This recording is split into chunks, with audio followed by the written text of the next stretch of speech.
ಕುಟುಂಬದ ಮೇಲೆ ಹಲ್ಲೆ ಮಾಡಿರುವಂತಹ ಆರೋಪಿಗಳನ್ನು ಕೂಡ ಅರೆಸ್ಟ್ ಮಾಡಲೇಬೇಕು. ದಲಿತ ಕುಟುಂಬದ ಮೇಲೆ ಕೌಂಟರ್ ಕೇಸ್ ಹಾಕಲು ಸಹಕರಿಸಿರುವಂತಹ ಪೊಲೀಸ್ ಸಿಬ್ಬಂದಿಗಳನ್ನು ಕೂಡ ಹುದ್ದೆಯಿಂದ ವಜಾ ಮಾಡಲೇಬೇಕು. ಪೊಲೀಸ್ ಇಲಾಖೆ ಅಧಿಕಾರಿಗಳೇ, ನೀವು ಯಾರ ಪರ? ಪೊಲೀಸ್ ಇಲಾಖೆ ಸಿಬ್ಬಂದಿಗಳೇ, ನೀವು ಯಾರ ಪರ? ಜಾತಿಯನ್ನು ಕಾಪಾಡಿಕೊಳ್ಳುತ್ತಿರುವ ಜಾತಿವಾದಿ ಮನಸ್ಸುಗಳಿಗೆ ಧಿಕ್ಕಾರ. ಜಾತಿಯನ್ನು ಕಾಪಾಡಿಕೊಳ್ಳುತ್ತಿರುವ ಜಾತಿವಾದಿ ಮನಸ್ಸುಗಳಿಗೆ ಧಿಕ್ಕಾರ. ಕುಟುಂಬದ ಮೇಲೆ ಹಲ್ಲೆ ಮಾಡಿರುವ ಆರೋಪಿಗಳನ್ನು ಕೂಡ ಬಂಧನ ಮಾಡಬೇಕು.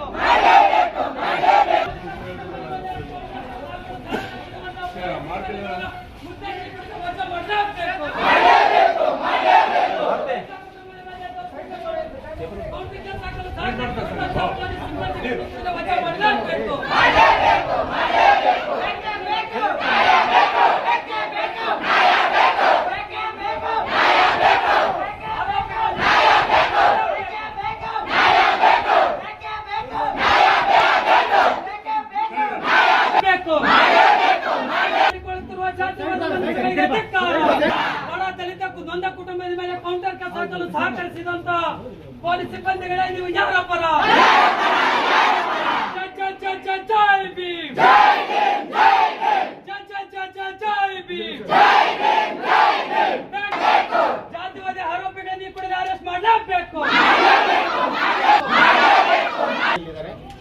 ನಮ್ಮೊಂದು ಕಷ್ಟ ದುಃಖ ಹೇಳ್ಕೊಳ್ಳಾಗ ತಮ್ಮ ಹತ್ರ ಬಂದಿದ್ದೀವಿ. ಇದು ಪೊಲೀಸ್ ಇಲಾಖೆ ವಿರುದ್ಧ ಈ ಹೋರಾಟ ಭ್ರಷ್ಟ ಮತ್ತು ಅಲ್ಲಿ ಶಾಂತಿಗೆ ಭಂಗ ತಂದಿರುವ ಕಾಡಿದರೆ ಅದು ಒಂದು ನಿದ್ದೆ ಕಳಿಸಿದೆ ನಮ್ಮ ಜನಕ್ಕೆ. ಅಲ್ಲಿನ ಅಸ್ಪೃಶ್ಯತೆ ನಾಶ ಆಗಬೇಕು, ಆ ಗ್ರಾಮದಲ್ಲಿ ಸೌಹಾರ್ದತೆ ಮಾಡಬೇಕು, ದ್ವೇಷ ಅನಿಸ್ಬೇಕು. ನಾವೆಲ್ಲ ನಿಮ್ಮ ಮನ ತಮ್ಮಂದಿರಂತ ನಾವು ಸಂದೇಶ ನೀಡುವಂತ ಈ ಪಾದಯಾತ್ರೆ ಬಂದಿದೆ. ಆದ್ರೆ ಇವತ್ತು ಈ ಕಷ್ಟಪಟ್ಟು ಬಂದಿರೋಂಥ ಜನರಿಗೆ ನ್ಯಾಯ ಕೊಡಬೇಕಾದಂತ ದೇವರು ನೀವು ಬಂದಿದೆ. ಪೊಲೀಸ್ ಇಲಾಖೆ ನಮ್ಮ ರಕ್ಷಣೆ ಮತ್ತು ಸಂವಿಧಾನ ಅಡಿಯಲ್ಲಿ ಪೊಲೀಸ್ ಇಲಾಖೆ ಅಂತ ನಾವು ಇಲ್ಲಿವರೆಗೆ ಭಾಷೆಗೆ ಬಂದಿದ್ದೀವಿ. ಆದ್ರೆ ಪೊಲೀಸ್ ಒಳಗನೆ ಇರ್ತಕ್ಕಂಥ ಪೆದಿಗಳು ಮಾಡುವಂತ ತಪ್ಪುಗಳು ಇಡೀ ಇಲಾಖೆಗೆ ಮರ್ಯಾದೆ ತೆಗೆಯುವಂತ ಕೆಲಸ ಆಗಿದೆ. ಇದು ಆಗಬಾರ್ದು, ಮುಂದೆ ಕೂಡ ಆಗಬಾರ್ದು.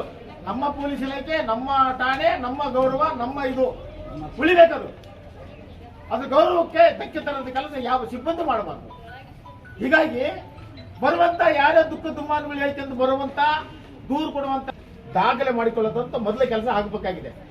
ಅದು ಅವ್ರ ಬಗ್ಗೆ ನಮ್ಗೇನು ವೈಯಕ್ತಿಕ ಆರೋಪ ಅಥವಾ ಅವ್ರ ಮೇಲೆ ಏನು ದ್ವೇಷ ಇಲ್ಲ. ನಮ್ಗೆ ನೀವು ತಪ್ಪೆಚ್ಚಿಟ್ಟಿದ್ರಲ್ಲ, ಅಂಬೇಡ್ಕರ್ ಸಂವಿಧಾನ ಹೇಳಿಕೊಂಡು ಅಧಿಕಾರನ ಸ್ವೀಕಾರ ಮಾಡ್ಕೊಂಡು ನೀವು ಒಬ್ಬ ಬೆದೆಯಾಗಿ ಅನ್ನೋದು ನಿಮಗೆ ಹೆಸರಿರ್ಬೇಕಾಗಿತ್ತು. ಅದನ್ನ ಮರ್ತಿದೆಯಲ್ಲ. ನೀನು ಒಬ್ಬ ಜಾತಿವಾದಿ ಅಲ್ಲ, ನೀನೊಬ್ಬ ದರ ಕೆಲಸ ಮಾಡಂಗಿಲ್ಲ. ಒಬ್ಬ ರಾಜಕೀಯ ವ್ಯಕ್ತಿಯ ಅಡಿಯಾಗಿ ನೀವು ಇರಬಾರ್ದು. ಮತ್ತು ಯಾವ ಭ್ರಷ್ಟ ಅಧಿಕಾರಿ ಕೈ ಬೆಳೆಯದ ಕೆಲಸವನ್ನ ಗೌರವ ಚ್ಯುತಿಗೆ ತರುವಂತ ಕೆಲಸ ಅವ್ರು ಮಾಡಬಾರ್ದು. ಅವರು ಮಾಡಿದ್ದು ಆಡಿಯೋ ರೆಕಾರ್ಡ್ಗಳಾಗಿದ್ದಾವೆ, ಅದೇ ಸಾಕ್ಷಿ ನಮಗೆ. ಅದರ ಆಧಾರದ ಮೇಲೆ ಅವ್ರನ್ನ ವಜಾಗೊಳಿಸಬೇಕನ್ನೋದು ನಮ್ಮ ಹೋರಾಟದ ಒಂದು ಬೇಡಿಕೆ.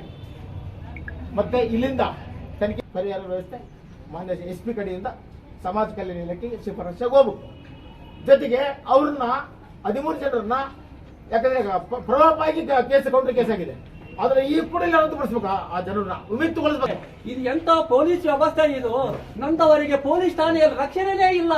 ನೊಂದವರು ದಲಿತರು ಪೊಲೀಸ್ ಠಾಣೆಗೆ ಕಾಲಿಡಕ್ಕೆ ಇಲ್ಲ. ಮಾತೆತ್ತಿದ್ರೆ ಕೌಂಟ್ರು ಅವ್ನು ಸತ್ತೋಗ್ಲಿ, ತಲೆ ಹೊಡ್ಕೊಂಡು ಬರ್ಲಿ, 10 ಕೇಸ ಇನ್ನ 10 ಕೇಸ್ ಆಗ್ತಿಲ್ಲ, ಪೊಲೀಸೇ ಎದುರಿಸ್ತಾರ. ಇಂಥ ವ್ಯವಸ್ಥೆಯಲ್ಲಿ ಕಂಪ್ಲಿ ಕರ್ನಾಟಕಕ್ಕೆ ಹೆಸರಾಗಿದೆ. ಕಂಪ್ಲಿ ಇಡೀ ಕರ್ನಾಟಕ ಹೆಸರಾಗ್ಬಿಟ್ಟಿದೆ. ಮಾತೆತ್ತರೆ ಕಾಲಿಡಂಗಿಲ್ಲ. ದಲಿತರಾಗ್ಲಿ, ನೊಂದವರಾಗಲಿ, ಅನ್ಯಾಯಕ್ಕೊಳಗಾಗಿದವರಾಗಲಿ ಯಾರು ಕಾಲಿಡದೇ ಇಲ್ಲ. ಪಬ್ಲಿಕ್ ಮಾತೆತ್ತ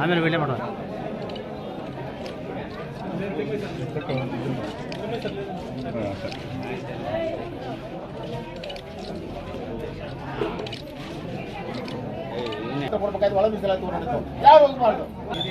ತಾಯಿಂದರೆ ಕರಿಯಪ್ಪ ಗುಡಿಮನಿಯವರೇ 2005ರಿಂದ ನನ್ನ ಪರಿಚಯ ಬಳ್ಳಾರಿಯಲ್ಲೆಲ್ಲ ನಾನು ಬರ್ತಾ ಇದ್ರು.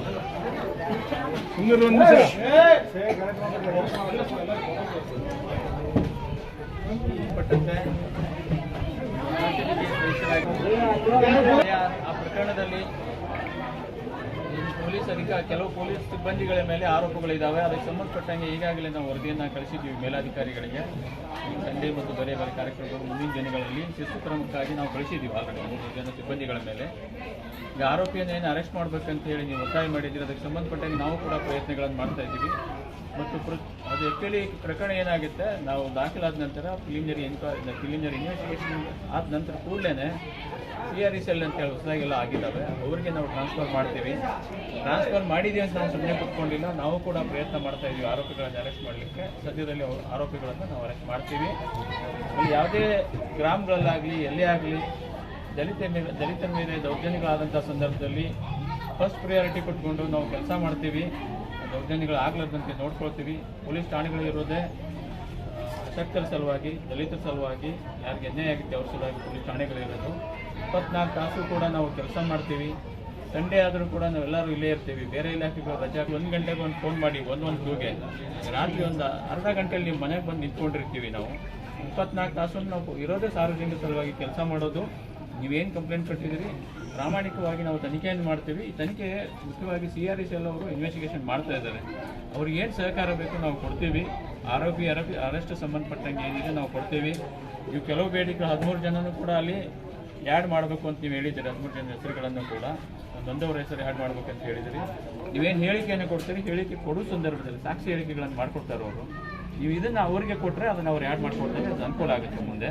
ನಿಮ್ಮ ತನಿಖೆ ಅಧಿಕಾರಿಗಳು ಬಂದಾಗ ನೀವು ಕೊಡಿ, ಅನುಕೂಲ ಆಗುತ್ತೆ. ಇದು ಶಾಂತಿ ಸಭೆ ಸಂಬಂಧಪಟ್ಟಂಗೆ ಇದೆಲ್ಲ ಸರಿ ಹೋಗ್ಲಿ ಒಂದು ಶಾಂತಿ ಸಭೆ ನಾವೇ ಬರ್ತೀವಿ. ಒಂದು ಶಾಂತಿ ಸಭೆಯನ್ನು ಮಾಡುವ. ಸೌಹಾರ್ದಯುತವಾಗಿ ಎಲ್ಲರೂ ಜೀವನ ಮಾಡಬೇಕು ಮತ್ತು ನ್ಯಾಯಯುತವಾಗಿ ಗೌರವಯುತವಾಗಿ ದಲಿತರು ಮತ್ತು ತುಳಿತಕ್ಕೊಳಗಾದವರು ಬದುಕಬೇಕು. ಅದರ ಸಲುವಾಗಿಯೇ ಸರ್ಕಾರಿ ಮಿಷನರಿಗಳು ಕೆಲಸ ಮಾಡ್ತವೆ. ಯಾವುದೇ ರೀತಿಯ ಅಪನಂಬಿಕೆ ಬೇಡ ಪೊಲೀಸ್ ಇಲಾಖೆ ಮೇಲೆ. ನಾವು ನಿಮ್ಮ ಸಲುವಾಗಿನೇ ಇರ್ತೀವಿ ಅನ್ನೋ ಮಾತನ್ನು ಹೇಳ್ತಾ, ಬೇರೆ ಹಿಂದಿನ ದಿನಗಳಲ್ಲಿ ಕೂಡ ನಾವು ಕೆಲಸ ಮಾಡಿದ್ದೀವಿ, ಮುಂದೆ ಕೂಡ ಕೆಲಸ ಮಾಡ್ತೀವಿ ಅಂತ ಹೇಳ್ತಾ, ದಯವಿಟ್ಟು ನೀವೇ ಕರೆದ್ರೆ ನಾನೇ ಅಲ್ಲಿ ಬರ್ತಿದ್ದೆ, ನೀವು ಇಲ್ಲಿ ಬಂದಿದ್ದೀರಿ. ಸೊ ಎಲ್ಲರಿಗೂ ಕೂಡ ಧನ್ಯವಾದಗಳು ಹೇಳ್ತಾ, ನಿಮ್ಗೇನು ಬೇಡಿಕೆ ಇದೆ SP ಮೇಡಮ್ ಅವ್ರ ಜೊತೆ ಡಿಸ್ಕಷನ್ ಮಾಡ್ತೀನಿ. ಮತ್ತು ಕೆಲವು ನಮ್ಮ ಹಂತದಲ್ಲಿದ್ದಾವೆ, ಕೆಲವು SP ಮೇಡಮ್ ಅವ್ರ ಹಂತದಲ್ಲಿ ಅವ್ರ ಜೊತೆ ಡಿಸ್ಕಷನ್ ಮಾಡಿ ಇದನ್ನು ಕೆಲಸ ಮಾಡ್ತೀವಿ ಅಂತ ಹೇಳ್ತಾ ಎಲ್ಲರೂ ದಯವಿಟ್ಟು ಇಲ್ಲಿಂದ ಇನ್ನೊಂದು ಕೊನೆ ಪ್ರಶ್ನೆ.